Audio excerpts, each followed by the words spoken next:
ঝড়ের মধ্যে পিৎজা। আগের দিন সকাল 11টা নাগাদ কারেন্ট গেছে, এখনো কারেন্টের কোনো খোঁজ নেই। কবে আসবে তাও জানি না। সব অর্ডার ক্যান্সেল করে বসে আছি। এটা যে একটা হোম বেকারের জন্য কতটা কষ্টের সেটা একজন হোম বেকারই বুঝতে পারবে।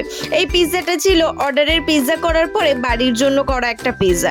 শেষে অর্ডারের পিৎজার ছবিগুলো অ্যাড করে দিয়েছি। ভিডিওটা আমার দিদিভাই করেছে, আমি শুধু ভয়েস ওভারটা দিয়েছি। ঝড়ে না আমাদের এলাকার অনেক গাছ ভেঙে পড়েছে, কবে কারেন্ট আসবে কোনোই ঠিক নেই। সব অর্ডার ক্যান্সেল করে দিয়েছি, কালকের অর্ডার দিতে পারবো কিনা কোনো ঠিক নেই।